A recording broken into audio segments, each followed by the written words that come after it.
ए एषसुरासुरमणुसिन्धवन्दिदं घोदघायिकं ममलं प्रणमामि वर्धमानं तित्थं धम्मस्य कर्तारं से पुनतिथयरे ससौवसिद्धे विशुद्धसद्भावे समणेय नाणदंसन चरित तव विरियायारे ते सव्वे समगं पत्तेगमेव पत्तेगं वन्दामि यवट्टन्ते अर्हन्ते मानुषे खेत्ते किच्चार्हन्ताणं सिद्धाणं तणमगणहराणम् अच्छावयवगाणं साहूनं चेदि सव्वेसिं तेसिं विशुद्धदंसन नाणपहाण समं समासेच्य उपसंपयामि समं जत्तो निवाण संपत्ती. स्वाध्याय कक्ष संपेपर्यंत आपणा सर्वांना चतुर्विध आहाराचा त्याग असणार आहे. अंतिम शासन नायक 1008 भगवान महावीर स्वामी की जय. द्वादशांग श्रुत देवी की जय. प्रवचन सार ग्रंथ आपण बघतो आहे. ज्ञेय तत्व प्रज्ञापन अधिकार किंवा ज्याला जयसेनाचार्यांनी सम्यक ज्ञान महाअधिकार असं म्हटलेलं आहे. या गाथेमध्ये आम्ही ज्ञाता आत्मा आहे याची सिद्धी केली आणि ज्ञेय रूप पण आत्मा आहे हेही बघितलं. ज्ञेय रूप आत्मतत्वाच्या सिद्धीवरून ज्ञान तत्वाची देखील सिद्धी केली गेली आणि ज्ञान तत्वाच्या सिद्धीमुळे शुद्ध आत्म्याची प्राप्ती झाली.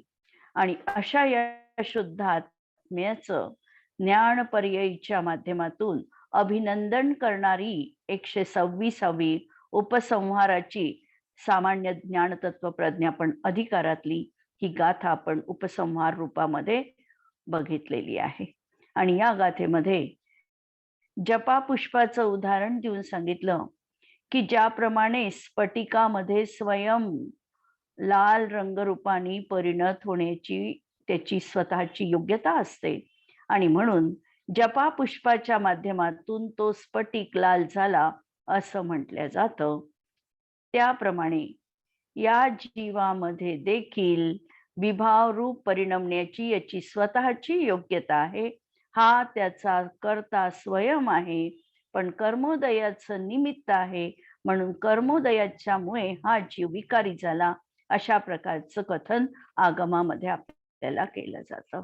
जीवाची अज्ञान दशा असो की ज्ञानरूप दशा असो, दोन्हीही दशेमध्ये कर्ता कर्म करण आणि कर्मफल हे जीवाचंच आहे, आत्माच आहे.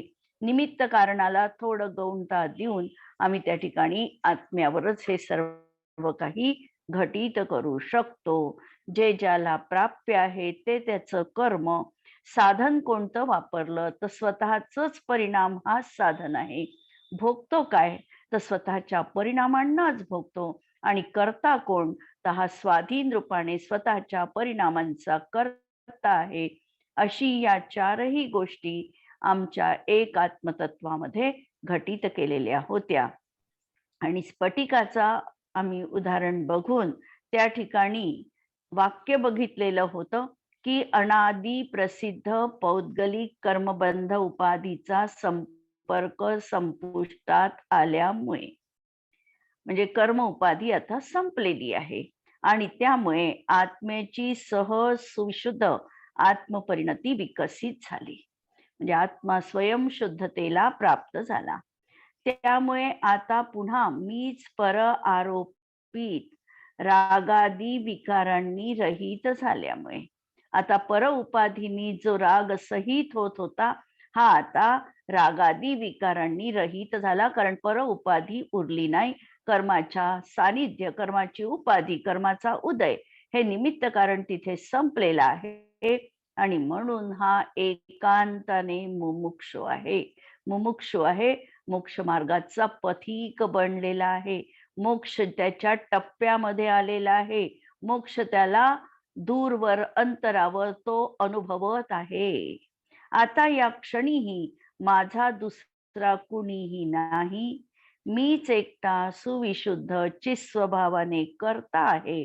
मीच एकटा सुविशुद्ध चिस्वभावाने साधकतम करण आहे आणि मीच एकटा सुविशुद्ध चित परिणामाच्या स्वभावाने आत्मद्वारा प्राप्त कर्म आहे आणि मीच एकटा सुविशुद्ध चित परिणामाच्या स्वभावाने उत्पन्न करण्यायोग्य अनाकूल स्वरूप सौख्य नामक कर्माचे फल आहे.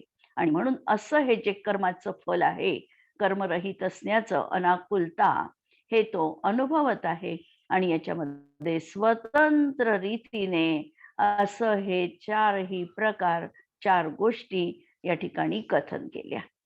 याप्रमाणे बंध परंपरेमध्ये आणि मोक्ष परंपरेमध्ये आत्मा एकाकी आहे असं ध्यान करणारा पुरुष, आता त्यांनी काय केलं, तर ज्या वेळेला तो बंध अवस्थेत आहे तेव्हाही त्यांनी आपल्या स्वतंत्रतेचा उद्घोष केलेला आहे. मी स्वतंत्र आहे, मी एकाकी आहे, मी एकटा आहे, मीच माझा स्वतःहून बंधनात अडकलेला आहे, हे त्याचं चिंतन राहिलं आणि आपल्या आत्मतत्वाच्या सुविशुद्धतेची त्याला जाणीव झाली.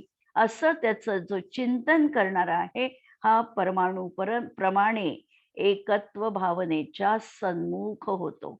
आता इथे परमाणूच का सांगितला, कारण परमाणू मध्ये स्कंधरूप होण्याची पण योग्यता आहे आणि जेव्हा तो परमाणू एकटा असतो, सुटा असतो, त्यावेळेला तो बंधाला प्राप्त होत नाही. त्याप्रमाणे ज्या वेळेला हा जीव मी स्वतः एकटा आहे याचं चिंतन करेल, एकत्व भावना तो जीवनामध्ये त्याचं मनन चिंतन करेल, जसं आम्ही म्हणतो की करता अससी शुभाशुभांचा, भोगता सुखदुःखाचा, तूच एकटा यास्तव पाळी, जिन धर्माची जोसाचा. तू एकटा आहे या जगामध्ये, तू एकटा आला आहे आणि तुला एकट्याला जायचं आहे. इथे जर कुणी तुला साथी संगती भेटतील तर ते एका झाडावर रात्रभरासाठी रैन बसेरा करणारे आलेल्या पाखरांप्रमाणे आहे, जो तो आपल्या स्वार्थाने या ठिकाणी एकत्रित आलेला आहे. तू एकटा आहे आणि एकटाच तू करता पण आहे सगळ्या परिणामांचा आणि तू जे काही केलेलं आहे त्याचा तू भोग देखील एकटाच घेणार आहे. त्या कर्मफलाला देखील तू एकटाच भोगणार आहे. असं एकाकीपणाचं चिंतन ज्या वेळेला हा करतो तेव्हा परद्रव्याशी परिणती त्याची होत नाही, कारण त्यांनी परद्रव्याला आपल्या जीवनात स्थानच दिलं नाही. परद्रव्यामुळे मी क्रोधी बनलो, जीवनातून काढून टाकलं. मी माझा स्वतंत्र रीतीने विभाव परिणामाचाही करता आहे, ही गोष्ट त्यांनी अंतरंगामध्ये भरलेली आहे. त्यामुळे परद्रव्याकडे त्याची दृष्टी आता जातच नाही, म्हणून परद्रव्य परिणती त्याच्या जीवनात त्याला नाही. परमाणूप्रमाणे, ज्याप्रमाणे परमाणू एकटा अन्य परमाणूच्या संस्कारांनी रहित सुविशुद्ध आहे, तो ज्याप्रमाणे बंधाला प्राप्त होत नाही, त्याप्रमाणे हा एकत्वामध्ये लीन झालेला आत्मा ध्यान करत असताना एवढा तो विविक्त एकटेपणाचा अनुभव करतो की बाह्यतः कितीही कोलाहल असला, बाजारामधून त्याची भ्रमंती सुरू असली तरी देखील तो एकाकीपणाचा अनुभव जीवनात घेऊ शकतो. आणि एकाकीपणाचा अनुभव, मी एकटा आहे, हीच भावना त्याची परद्रव्यापासून मी पृथक आहे याला कारणीभूत होणार आहे.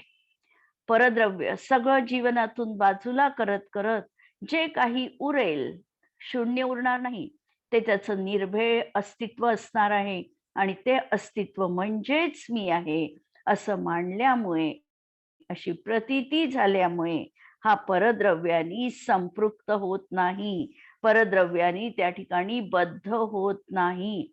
म्हणून परद्रव्यापासून सुटण्याचा उपाय स्वतःच्या एकत्वपणाचं चिंतन करणं आणि परद्रव्याशी संपर्क नसल्यामुळे ज्याप्रमाणे तो स्फटिक जपापुष्पाचा संपर्क करत नाही, त्याप्रमाणे यांनी देखील परद्रव्याचा कर्म उपाधीचा संपर्क सोडला आणि त्यामुळे हा सुविशुद्ध झालेला आहे. आणि म्हणून कर्तृ म्हणजे कर्ता, करण म्हणजे साधन, कर्म आणि कर्मफल हे सर्व आत्माच आहे, अशी एकत्वाची भावना करणारा पर्यायांनी खंडित होत नाही. हेही वाक्य अत्यंत महत्वाचं आहे. पर्यायांनी खंडित होत नाही. म्हणजे जोपर्यंत ह्याचा विकल्प सुरू होता, मी ध्याता आहे, मी एकटा आहे, मला एकाकी बनायचं आहे, मी परद्रव्यापासून पृथक आहे, कोणताही विकल्प याचा जोपर्यंत आहे, किंवा मी याचा करता आहे, हे माझं कर्म आहे, याला मी भोगणार आहे, अशा प्रकारचा जेव्हा भेद होता, तोपर्यंत हा पर्यायी खंडित झालेला होता. परंतु जेव्हा आता विकल्प संपुष्टात आले आणि फक्त अनुभवन दशा जीवनात उरली, मी करतो आहे हा विकल्प नाही, चार गोष्टी आहेत, चार गोष्टी असताना देखील भेद जोपर्यंत विचारात आहे, तोपर्यंत हा परद्रव्यापासून भिन्न नाही. भेद विचारातूनही संपला आणि त्यावेळेला अभेद अनुभव आला आणि अभेद अनुभव असताना या सगळ्या पर्यायी त्या ठिकाणी आत्म्यामध्ये लीन झाल्या, म्हणून तो पर्यायांनी खंडित न होता हा असा आत्म्याचीच भावना करतो आणि अनुभवतो, म्हणून सुविशुद्ध झालेला आहे. अशा तऱ्हेचा ही उपसंहाराची गाथा आपण बघितली. ही गाथा द्रव्य सामान्य प्रज्ञापन अधिकाराच्या उपसंहाराची गाथा आहे. आत्मा ज्ञान रूपही आहे आणि ज्ञेय रूपही आहे. इथे आत्म्याच्या ज्ञेयत्वाचा सामान्य स्वरूप कथन केलेला आहे की प्रत्येक द्रव्याचा परिणाम हा त्याच्या स्वतःतून आहे. पराचा परिणाम करण्याला कोणतंही द्रव्य असमर्थ आहे. जो श्रमण कर्ता, कर्म, करण आणि कर्मफल रूपाने स्व आत्माच आहे असा निर्णय करतो, तो परद्रव्याच्या परिणामाचा विकल्प करणार नाही. की मी पराचं करू शकतो हा विकल्प त्याच्या जीवनात येणारच नाही, कारण तो एवढा स्वशी निमग्न झालेला आहे की प्रत्येक वेळेला त्याची चिंतनाची धारा, परिणाम जो येत आहे तो माझ्यातून आहे, साधन माझंच आहे, कर्म मीच आहे आणि कर्मफल देखील मीच आहे, अशी अभेद विवक्षा त्याच्या जीवनात आहे. आणि म्हणून तो स्वतःला सर्व कारकांच्या माध्यमातून स्वकडेच बघतो आणि परद्रव्य रूप परिणमित होत नाही. तो परद्रव्या संपर्कापासून दूर हटून शुद्ध आत्म्याला प्राप्त होतो. जेव्हा हा जीव कर्मविपाकाने आरोपित विकाराने परिणमतो, तेव्हा एकटाच उपरक्त रूप स्वतंत्रतेने करता होतो. विकार परिणमनाचा हा जीवच साधकतम भावाने करण आहे. विकार कुणी केले तर या जीवानीच केलेले आहे, म्हणून हा साधकतम भाव त्याचा हाच करण आहे. हा जीव एकटाच आपल्या कर्माला प्राप्य कर्म आहे आणि विकार परिणमन असताना सुद्धा एकटाच त्याचं जे हर्ष विषाद क्लेश रूप फल आहे त्याचा भोगता आहे.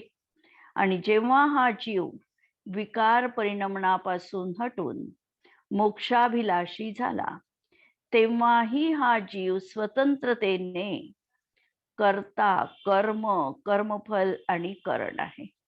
बंध पद्धती किंवा मोक्ष पद्धतीत कारण रूप हा एकच आत्मा आहे. एकत्व निश्चयगत जीवाला परद्रव्य संपर्क होत नाही. ज्यांनी निर्णय केला मी परद्रव्यापासून पृथक आहे आणि स्वतःमध्येच एक रूप आहे, त्याला परद्रव्याचा संपर्क होत नाही. परद्रव्याचा रहित झाल्याने हा शुद्ध होतो. स्फटिक मण्यास स्वतः लाल होण्याची योग्यता आहे, तेव्हा त्या फुलाने स्फटिकाला लाल केले असे म्हटले जाते. स्फटिक स्वतःच्या योग्यतेने लाल झाला, तसं हा जीव कर्माच्या संयोगाने पर्यायीत विकार रूप झालेला आहे. ज्ञान किंवा अज्ञान दशेत आत्म्याचा परद्रव्याशी संबंध नाही आणि समस्त पर्यायी ह्या त्या द्रव्यातच विलीन होतात. तर अशा तऱ्हेने वृंदावन कवी यावर भाष्य करताना म्हणतात, करता करण तथा कर्म कर्म फल चारो रूप आत्मा विराजे तिहुपण में, ऐसे जिन निहचे कियो है भली भांति करी, एकता स्वभाव अनुभवे आपू मन में. स्वतःच्या मनामध्ये हा एकतेचा नित्य अनुभव करा. परद्रव्य रूप न प्रणवे काहू काल माही. परद्रव्याचं कोणतंही रूप, कोणतंही द्रव्य कधीही धारण करू शकत नाही. लगी है लगन जाकी आत्म की धन में, सोई मुनी परम धर्म शिव सुख लहे, वृंदावन कबहु न आवे भववन में. असे हे मुनी परम धर्माचे आहेत, शिव सुखालाच ते प्राप्त करणारे आहे. आणि असे हे मुनी परम मुनी भववनामध्ये कधीही पदारोहण करणार नाही. या गाथेचा प्रयोग करताना, गाथा अत्यंत महत्वाची आहे आणि सर्वत्र स्वतःचं एकत्व बघून, एकटेपणा, भेदविज्ञान, सतत एकाकी जीवन. एकाकी याचा अर्थ आम्ही परद्रव्याच्या संपर्काला तर बाजूला करू शकत नाही आणि ते करणं आम्हाला कर्तव्यनीय नाही. आम्हाला काय करायचंय, संपर्क असला तरीही आमच्या मनाची चिंतनाची धारा मी एकटा आहे, मी माझ्या कर्मफलाचा एकटाच भोगता आहे, माझं कर्मफल मी स्वतः केलेलं आहे आणि ते मला स्वयं भोगावं लागणार आहे, अशी ही एकत्वाची नित्य भावना बघून सहज आमच्या एकत्व आत्मतत्वामध्ये रमण्याचा पुरुषार्थ करणे. या 12 अनुप्रेक्षांचं फळ जीवनात मोक्ष हे असणार आहे. जेव्हा तीर्थंकर 12 भावनांचं चिंतन करतात, किती वेळा करत असतील, आम्ही किती वेळा करतो आणि तीर्थंकर भगवान किती वेळा करतात. आम्ही दररोज रुटीन मध्ये 12 अनुप्रेक्षा म्हणतो. कधी मराठीची म्हणू, कधी हिंदीची म्हणू, कधी राजा राणी म्हणू, कधी अनेक 12 भावना आमच्या याच्यामध्ये आहे. वादी बसिंह सुरींच्या आहे. छडाला जर उघडली तर 5वी ढाल आमची परत 12 अनुप्रेक्षांचीच ढाल आहे. रे समज म्हणा, अनेक भावनांचं चिंतन आम्ही जीवनात करतो आणि तरी देखील आमच्या जीवनात परिवर्तन होत नाही. कारण त्या ज्या समरसी पूर्ण आम्ही भावना भावायला पाहिजे, तिथपर्यंत आमची अनुभूतीची कक्षाच जात नाही. आम्ही शाब्दिक स्तरावरच त्या ठिकाणी त्या भावना म्हणतो, पण अनुभवाच्या स्तरापर्यंत आमची ती पोचत नाही. आणि तीर्थंकर किती वेळा जीवनात 12 भावनांचं चिंतन करत असेल, एक वेळा फक्त एकचदा त्यांच्या जीवनात 12 भावनांचं चिंतन आहे आणि त्यांना वैराग्याची प्राप्ती होते. वैराग्याची प्राप्ती होताना तीर्थंकरांच्या बाबतीत असं म्हटलं जातं, कुणाला स्वतःच्या डोक्यावरचा पांढरा केस दिसला आणि वैराग्याची प्राप्ती झाली, कुणाला वीज चमकली आणि क्षणार्धात नष्ट झाली, क्षणभंगूर हे जीवन आहे याची चिंतन त्यांचं झालं, त्यांच्या जीवनात वैराग्य झालं. कुणाला वाढदिवस 19 तीर्थंकर असे आहे की ज्यांना आपल्या जन्मदिनीच वैराग्याची जाणीव झाली, वैराग्य त्यांनी धारण केलं. बहुतांश तीर्थंकरांचे जन्म कल्याणी आणि दीक्षा कल्याणिकाची तिथी एकच आहे, कारण ज्या दिवशी वर्धमान दिन आहे त्याच दिवशी त्यांना वार्धक्य दिन दिसायला लागला, की अरे आपल्या हातात खूप आता थोडे वर्ष राहिलेले आहे. आणि तेव्हाच त्यांना वैराग्याची प्राप्ती झाली.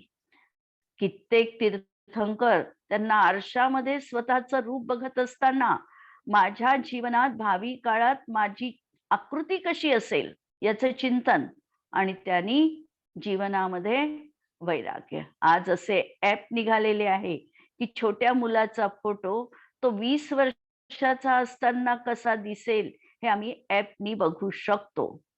लक्षात घ्या, 2500 3000 वर्ष प्राचीन एखादे तीर्थंकर स्वतःचं रूप आरशामध्ये निरखत आहे आणि त्यांना 30 वर्षानंतर आपला चेहरा कसा दिसणार आहे याची प्रतीती त्या तरुणपणामध्ये आलेली आहे. आज ऍप डाउनलोड करावं लागतं आम्हाला. त्या काळामध्ये त्यांना ती कला अवगत झाली होती आणि त्यांच्या जीवनात तो वैराग्याचा क्षण ठरला. कुणाला मेघगर्जनेचा आवाज वैराग्यासाठी कारणीभूत झाला. म्हणजे साधारणतः तीर्थंकरांनी आपल्या जीवनात एकच वेळेला या अनुप्रेक्षांचं चिंतन केलं. मग आम्हाला काय करायचं? आम्हाला देखील आमच्या अनुप्रेक्षा आमच्या हृदयस्थ झाल्या पाहिजे. मनामध्ये अगदी निरंतर त्याची उजळणी आणि शाब्दिक उजळणी करताना भाव भासना रूप उजळणी आमच्या जीवनात आम्ही करू शकतो का? हा प्रयोग आमच्या जीवनात आम्हाला या गाथेच्या अनुषंगाने करायचं आहे. आणि आता आपल्याला पोचायचं आहे ते आचार्यांच्या 3 कलशांवर. यानंतर अमृतचंद्र आचार्यांनी या ज्ञेय तत्वप्रज्ञापन अधिकारामध्ये या सामान्य द्रव्य सामान्य प्रज्ञापन अधिकाराच्या याच्यामध्ये 3 श्लोक कलश या ठिकाणी ठेवलेले आहे. द्रव्य सामान्य प्रज्ञापन अधिकार या गाथेमध्ये, म्हणजे या ज्या गाथा आपण 93 गाथांपासून आपण या गाथा पाहिल्या 126 नंबरच्या गाथांपर्यंत, या सगळ्या ज्ञेय तत्व प्रज्ञापन अधिकाराच्या गाथा होत्या. आणि या गाथेमध्ये द्रव्याच्या स्वतंत्रतेची उद्घोषणा केलेली आहे की प्रत्येक द्रव्य स्वतंत्र आहे. ते स्वतःची मर्यादा कधीही ओलांडत नाही. परप्रांतात, परक्षेत्रात, परद्रव्यात त्यांचा काडी मात्राचाही प्रवेश नाही. अशा तऱ्हेची त्यांनी स्वतंत्रतेची जोपासना केलेली आहे. अशी स्वतंत्रता प्रतिपादन करणारी द्रव्याच्या स्वतंत्रतेची उद्घोषणा या ज्ञेय तत्व प्रज्ञापन अधिकारात आहे. आत्मा पण द्रव्य आहे आणि आत्मा आपल्या विकारी आणि अविकारी परिणमण्यामध्ये देखील स्वतंत्र आहे. विकारी परिणमनामध्ये परद्रव्य रूप कर्मोदयाचा सद्भाव आहे आणि अविकारी परिणमनात कर्मोदयाचा उदय तिथे असत नाही. आणि अशा रीतीने आत्मा दोनही अवस्थेत स्वतंत्र रीतीने कर्ता, कर्म, करण आणि कर्मफल आहे. ही गोष्ट आपण आतापर्यंत बघितली. आणि यानंतर आता कलश नंबर 7 येणार आहे, जो अमृतचंद्र आचार्यांचा कलश आहे. कलश बघा. द्रव्यांतर व्यतिकरादपसारितात्मा सामान्य मज्जित समस्त विशेष जात इत्तेष शुद्धनय उद्धत मोह लक्ष्मी लुंटाक उत्कट विवेक विविक्त तत्व. परत एकदा पहा. द्रव्यांतर व्यतिकरादपसारितात्मा सामान्य मज्जित समस्त विशेष जात इत्तेष शुद्धनय उद्धत मोह लक्ष्मी लुंटाक उत्कट विवेक विविक्त तत्व. हा जो शुद्ध नय आहे, हा द्रव्यांतर व्यतिकर अपसारित आत्मा, हा शुद्ध नय आत्म्याला सर्व परपदार्थांपासून, द्रव्यांतरांपासून पृथक करतो, वेगळं करतो. म्हणजे अन्य जेवढं पुढे परद्रव्याचा संयोग आहे, समूह आहे, त्यापासून या शुद्ध नयानी आत्म्याला वेगळं केलेलं आहे, दूर केलेलं आहे, पराला बाजूला हटविलेला आहे आणि परद्रव्यापासून हा मी पृथक आहे हे अनुभवलेलं आहे. म्हणून परद्रव्यांपासून हा शुद्ध नय आत्म्याला वेगळं करतो. आणखी काय करतो तर सामान्य मज्जित समस्त विशेष जाता, सर्व विशेषांच्या समूहाला त्यांनी सामान्यामध्ये मज्जित केलेलं आहे, म्हणजे अंतर्लीन केलेलं आहे. सर्व विशेषांच्या समूहाला सामान्यामध्ये अंतर्लीन करतो. सामान्यामध्ये अंतर्लीन करतो याचा अर्थ की ज्या ज्या काही पर्यायी आहे, या पर्यायी या द्रव्यापासून उत्पन्न झालेला आहे. म्हणजे पर्याय बुद्धी, अंश बुद्धी, राग बुद्धी जी आमची परद्रव्यांप्रती आहे, विशेषता त्याच्यामध्ये ज्या आहे त्यांचा नाश करून स्वभाव बुद्धी उत्पन्न करतो. आणि अशा तऱ्हेने या सर्व विशेषांना सामान्यामध्ये हा अंतर्लीन करतो. म्हणजे जिथे कर्ता, कर्म, करण असे काही जे भेद आहे, अशा विशेषतांनी जेव्हा आम्ही आत्मा बघतो आहे, या विशेषतांना तो एक आत्मतत्वामध्ये लीन करतो.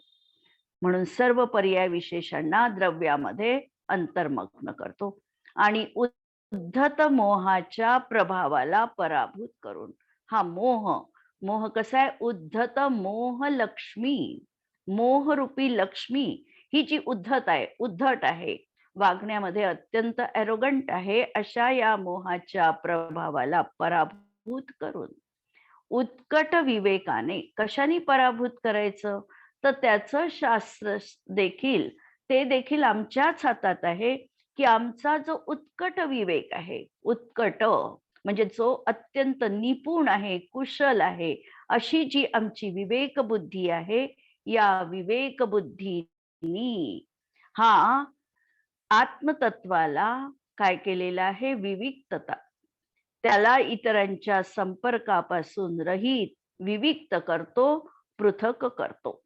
म्हणजे जेव्हा स्वभावावर दृष्टी केंद्रित झालेली आहे, त्यावेळेला अशा प्रकारे परद्रव्याचा संपर्क आपोआपच याच्या जीवनातून निघाला. जो आजतागायत पर्यंत पर्याय बुद्धी होती, पर्यायीमध्ये ममत्व होतं, आत्मत्व बुद्धी होती किंवा अंश बुद्धी याची जागृत होती, राग बुद्धी होती की मी राग करतो आणि रागाचा मी करता आहे, अशी जोपर्यंत बुद्धी होती तोपर्यंत हा स्वतःला असा अशुद्ध रूपाचा अनुभवत होता. पण शुद्ध नयाच्या माध्यमातून आचार्यांनी आम्हाला हे प्रतिपादन केलं की तू या सर्वांपासून वेगळा आहे आणि असा हा पृथक झाल्यामुळे हा केवळ एकाकी विविक्त अशा प्रकारचा अनुभव येतो. आणि लुंटाक म्हणजे हा लुटणारा, तर ही जी मोहलक्ष्मी जी आहे, याचा लुंटक आहे, म्हणजेच याचा नाश करणारा आहे कोण तर विवेक तत्व, हे नाश करणारं असं तत्व आहे. यानंतर मंदाक्रांता छंदामध्ये दुसरा कलश, 8 नंबरचा कलश आचार्य या ठिकाणी प्रस्तुत करत आहे. इत्युच्छेदात परपरिणते कर्तृकर्मादिभेद भ्रांती ध्वंसादपि च सुचिरात लुब्ध शुद्धात्मतत्व संचिन्मात्रे महसि विशदे मूर्छितश्चेतनोऽयं स्थास्यत्युद्यत सहज महिमा सर्वदा मुक्त एव.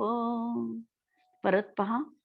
इत्युच्छेदात परपरिणते कर्तृकर्मादिभेद भ्रांती ध्वंसादपि च सुचिरात लुब्ध शुद्धात्मतत्व संचिन्मात्रे महसि विशदे मूर्छितश्चेतनोऽयं स्वास्यत्युद्यत सहज महिमा सर्वदा मुक्त एव. याप्रमाणे म्हणजे वर सांगितल्याप्रमाणे हा परपरिणतीचा उच्छेद झाल्यामुळे म्हणजे परद्रव्य रूप परिणमनाचा आता अभाव झालेला आहे. जरी पर्यायी मध्ये अशा प्रकारचं परद्रव्य परिणमन असलं तरी देखील अंतरंगामध्ये श्रद्धा अपेक्षेने परपरिणती माझी असू शकत नाही याची सुरुवात जीवनात करून पर्यायी मधून देखील परपरिणतीचा अभाव झाला. पहिल्यांदा तर श्रद्धेमध्ये परिणती होत नाही, परपरिणती होत नाही, ही श्रद्धा मजबूत व्हावी लागेल आणि नंतर पर्यायी मधून देखील परपरिणतीचा अभाव होणार आहे. अशा प्रकारे ही जी परपरिणती आहे ही श्रद्धेतून आणि चारित्र्यातून दोन्ही याच्यातून याचा उच्छेद झाल्यामुळे कर्ता कर्म वगैरे भेदवासनेचा अभाव होतो. आता अशा तऱ्हेचं काहीही भेदना परक भेदभावाला करणार असं जीवनात उरलेलं नाही. मला नाश करायचा आहे, हे माझं कर्म आहे, मी कर्मफलाला भोगणार आहे, अशी कोणतीही भेदभावना जीवनात राहिली नाही. आणि या भेदभावनेच्या अभावामुळे ज्याने शेवटी आपले शुद्ध आत्मतत्व प्राप्त केलेले आहे आणि जो एक अभेद आत्मा ज्ञानाच्या प्रांतामध्ये लीन झालेला आहे. हे असं असीम प्रांत आहे की या ठिकाणी भेदाला प्रश्रयच नाही, भेदाचा आश्रयच त्यांनी संपुष्टात केलेला आहे. आणि असा हा आत्मतत्वाला शुद्धतेला प्राप्त झालेला आहे. असा हा आत्मा स्वतःच्या चैतन्य मात्र विशद स्पष्ट तेजामध्ये तन्मयतेला प्राप्त झालेला कसा आहे हा आत्मा? तर चैतन्य मात्र आहे, नंतर विशद आहे, स्पष्ट आहे. म्हणजे आम्हाला स्पष्ट त्या ठिकाणी प्रतिभासन होऊ शकतं. स्वसंवेदन ज्ञान आणि आत्मपरिणती ज्ञात होऊ शकते. नंतर जणू काही तेज म्हणजे प्रकाश आहे, ज्ञान ज्योती म्हटल्या जातं. अशा या तेजाला तो प्राप्त झालेला आहे आणि अशा या उदीयमान स्वाभाविक महिमेने ही त्याची महिमा त्या स्व आत्मतत्वाचं असं वैश्विक दर्शन, असं हे समग्र दर्शन, असं हे विश्वरूपी विकट असं दर्शन, विराट दर्शन, अशी महिमा त्याच्या जीवनात त्याला प्राप्त झाली असल्यामुळे भविष्यामध्ये देखील आता या परिणतीला तो धारण करेल. ही परिणती त्याच्या जीवनातून सुटणार नाही आणि म्हणून भविष्यामध्ये देखील सदा मुक्तच राहील. अशा तऱ्हेची हा कलश आपण या ठिकाणी बघितला. आणि शेवटी अनुष्टुप छंदातला एक छोटासा कलश आहे. अनुष्टुप छंद 8 शब्दांची त्या ठिकाणी 32 शब्दांमध्ये हा छंद. द्रव्य सामान्य विज्ञान निम्नं कृत्वेपि मानसं तद्विशेष परिज्ञान प्राग्भारः क्रियते धुना. की याप्रमाणे याच्यामध्ये या फक्त सांगितलं की द्रव्य सामान्याच्या वर्णनाने काय करा, तर मन धीर गंभीर करून आता द्रव्य विशेषाच्या परिज्ञानाला प्रारंभ करण्यात येतो. म्हणजे हा श्लोक म्हणजे द्रव्य सामान्याचं वर्णन आणि द्रव्य विशेषाचं वर्णन यांना जोडणारा एक संधी श्लोक आहे, सेतू आहे दोन मधला, हा दुवा आहे. आणि त्यांनी हे सांगितलं की आतापर्यंतचं द्रव्य सामान्याचं वर्णन मन धीर गंभीर करून जसं ऐकलं तसं आता द्रव्य विशेषाच्या परिज्ञानालाही आता आम्ही प्रारंभ करणार आहे. विशेष रूपाने द्रव्याचं वर्णन सांगणार आहे, तेही तेवढ्याच गंभीरतेने तुम्ही श्रवण करावं. आणि अशा तऱ्हेने हा द्रव्य विशेषाचं वर्णन आता जवळपास 18 गाथांमध्ये म्हणजे 127 ते 144 गाथांपर्यंत हे वर्णन आता या ठिकाणी करणार आहे. आणि अशा तऱ्हेने या प्रवचन सार मधला तत्वप्रदीपिका या ज्ञेय प्रज्ञापन अधिकारामध्ये द्रव्य सामान्य प्रज्ञापन अधिकार या ठिकाणी 126 नंबरच्या गाथांपर्यंत आपण येऊन पोचलेले आहे आणि उद्याचा विशेषाचा भाग आपण उद्याच्या याच्यात बघू. जिनवाणी के ज्ञान ते सूझे लोकालोक, सो जिनवाणी मस्तक नमो सदा देत हो घो. नमो हरिहंताणम, नमो सिद्धाणम, नमो आयर्याणम, नमो वज्रायाणम, नमो लोये सवसाहुणम.